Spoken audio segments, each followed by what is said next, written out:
it's a funny one because I'd written it in my journal about 8 or so years ago when I went through a real heavy breakup and, a lot of drama, a lot of stuff. It was my first full-on one and that was good for me to go through.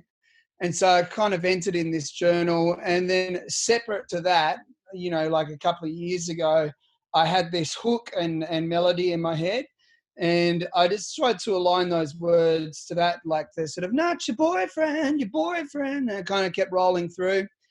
And and then because a lot of what I've done already has been kind of sad songs, depressing on the piano, folky sad songs as well. I wanted to try and make something upbeat. So that's where the beat came in from my drummer, Troy, and we worked on it from there. There's a lot of, that's a lot of the way, particularly the health system is built on, which is like you solve a problem that presents itself rather than you solve a problem today that could have happened or might happen, 10 or 20 years in the future. And I think that's sort of really a core principle that we're sort of trying to work on.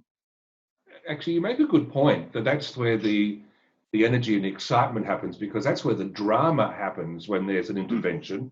I mean, TV shows, you have the paramedics who get out the things and they zap them to life. You wouldn't have that drama if someone's chatting to someone well before anything's happened, saying, you know what, if we drank a little bit more water each day and maybe did some walking, all will be good. There's no drama there. Exactly. It's that really cuts to the core of a lot of what we're trying to do, which is you never want that person to need that. You want to remove the need for that intervention.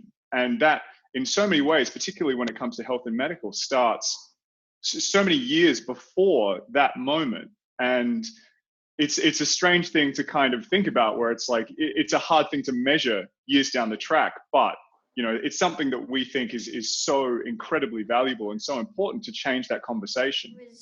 And I was building a farm because I wanted to experiment with the different types of animals and what they do and if I could get them to breed. But the farmhouse was made out of glass because I wanted to see the sunset, but I couldn't be bothered making windows. So the farmhouse itself was a window? Yes. So you've been building for a bit. Now tell me, what have you done with Adelaide 1836? What are the main things that you're proud of that you've built?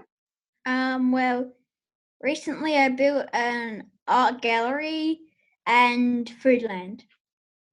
Okay, so with the art gallery, I've had a look at it, and by the way, we've got a video tour of your 1836 Adelaide World, which is, the link is in the show notes for people who want to look at it.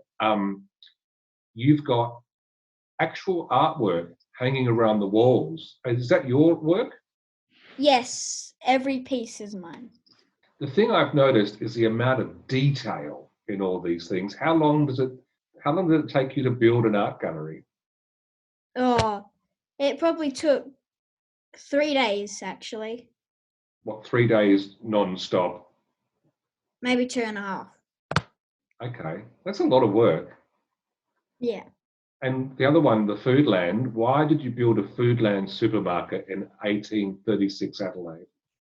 Well, so I was walking with Mum and I was just brainstorming some ideas. And, well, I chose Foodland because I love their jingle. Adelaide, Adelaide, Adelaide.